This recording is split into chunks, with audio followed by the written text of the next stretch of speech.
মাজারের সুরক্ষা না দিয়া আপনি মাজার আগুন ধরাই দিবেন, মন্দির পাহারা দেন, আল্লাহর ওজন্য মাজার ভাঙেন। আসলে মাজারগুলোর দোষ কি? মাজারগুলোকে কেন ভাঙা হচ্ছে? এবং এই বাংলাদেশে বিভিন্ন এলাকায় বিভিন্ন মাজারে বিভিন্ন খাদেম মুরিদ ভক্ত অনুরক্ত আছে, তো এখানে মাজারের সমস্যাটা কোথায়? কেন ভাঙা হচ্ছে? এটা কি ইসলাম অনুমোদন করে? আপনাদেরকে একটা কথা বলি, যখনই আমরা আলোচনা করি লাল শাহ বাবার কবর না কালা শাহ বাবার, হলুদ শাহ বাবার নাকি চটপটি শাহ বাবার, কত ধরনের নাম যে কবরস্থান বা মাজারের ওপরে দেখা যায়।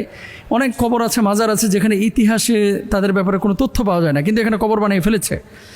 আমরা ওলিয়া উলিয়াদের বিপক্ষে না, নাউজুবিল্লাহ, ওলিয়া উলিয়াদের মাধ্যমে আমরা বাংলাদেশে ইসলাম পেয়েছি সত্য, কিন্তু ওলিয়া উলিয়ারা যেখানে শায়িত আছেন সেই স্থান বা মাকামকে কেন্দ্র করে, মাকানকে কেন্দ্র করে যদি কোনো শিরক বা বিদআতের কোনো কার্যকলাপ হয় তাহলে সেই জায়গাটাতে আমাদের হচ্ছে প্রশ্ন।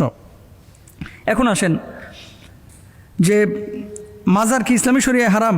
তাহলে রাসূল সাল্লাল্লাহু আলাইহি ওয়াসাল্লামের মাজার কেন আছে, কবর কেন আছে? আর আল্লাহর হাবিব সাল্লাল্লাহু আলাইহি ওয়াসাল্লামের যে কবরটা, কবরের উপরে যে স্থাপনাটা নির্মাণ করা হয়েছে, এটা কে নির্মাণ করেছেন? এই যে নুরউদ্দিন জঙ্গি রহিমাহুল্লাহ, আজ থেকে প্রায় 800-900 বছর আগের ঘটনা। যখন ইহুদিরা সুড়ঙ্গ করে আল্লাহ রাসূলের দেহ মোবারক পর্যন্ত পৌঁছে গেছিল, নবীজি তাকে স্বপ্নে দেখিয়েছিলেন যে আমাকে ডিস্টার্ব করা হচ্ছে আমার দেহটাকে রক্ষণাবেক্ষণের জন্য, আমার দেহটাকে রক্ষণাবেক্ষণের জন্য দ্রুত এখানে একটা উদ্যোগ বা পরিকল্পনা গ্রহণ করো। নবীজি স্বপ্নে দেখেছিলেন পরপর 3 বার। তারপরে এই কবরটাকে সীসা ঢেলে মোটা প্রাচীর করে গভীরভাবে খোদাই করে আপনার এই দেয়াল নির্মাণ করা হয়েছে। তো আল্লাহ রাসূলের যে সবুজ গম্বুজ, এটা কিন্তু তুর্কিরা যখন শাসন করেছে তখন সেখানে নির্মাণ করা হয়েছে, পরবর্তীতে কিন্তু এটা নির্মাণ করা হয়নি। এবার আসেন 10,000 সাহাবী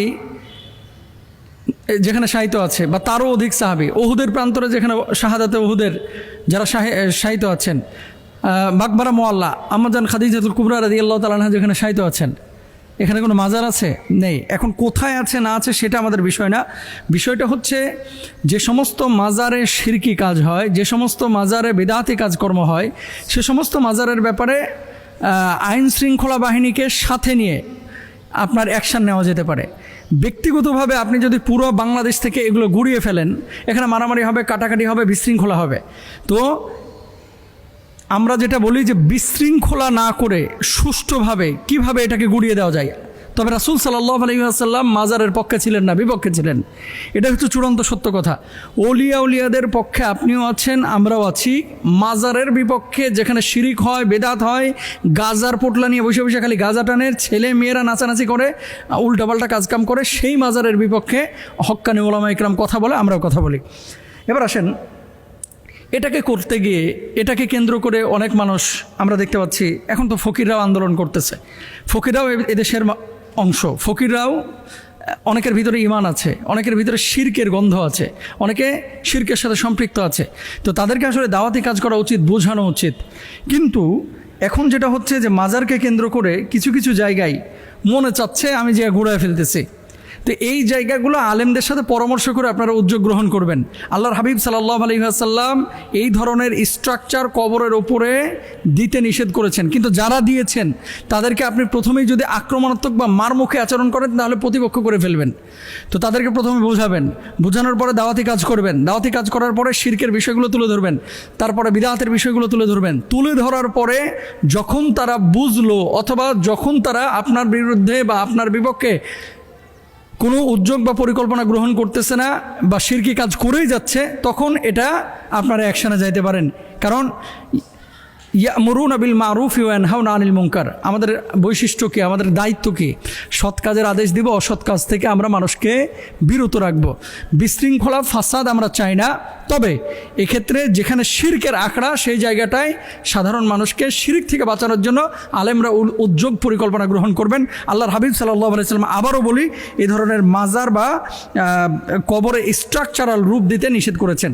কেন মাজারে এই যে মানুষের ক্ষোভ তৈরি হয়েছে কেন? দেখেন, মোমবাতি জ্বালানো হয়, মোমবাতি প্রজ্বলন করা বা জ্বালানো আল্লাহ রাসূলের মাকবারায় আপনারা কখনো দেখেছেন?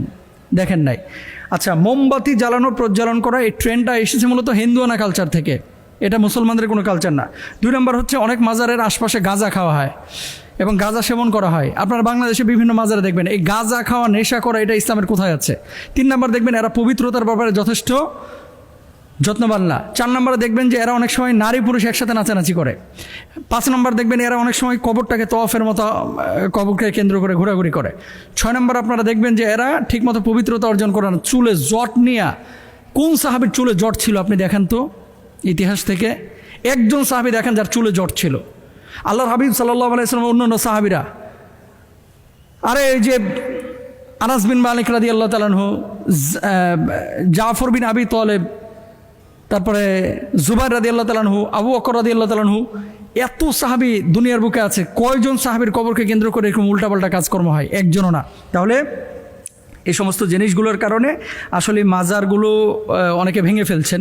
আমি বলবো যে সরাসরি প্রথমেই আঘাত না করে তাদেরকে বোঝানোর পরেও যদি শিরিক বা বেদাতের সাথে তারা জড়িত থাকে তাহলে সেক্ষেত্রে অ্যাকশানে যাবেন, এবং সেটা অবশ্যই কিছু নীতিমালা আছে, আলেমদের সাথে পরামর্শ করে তারপরে করবেন। ব্যক্তি উদ্যোগে করতে গেলে অনেক সময় দেখা যাচ্ছে যে মানুষটা মুশরিক, ও আরও বড় মুশরিক হয়ে যায়, যে এরা আমাদেরকে আঘাত করেছে আর জীবনে ইমানই আনবো না, অথচ বোঝাইলে হয়তো অনেক মানুষ বোঝার চেষ্টা করতো। তাহলে আমাদেরকে হিকমার সাথে কাজ করতে হবে। আল্লাহ তাআলা আমাদেরকে তৌফিক দান।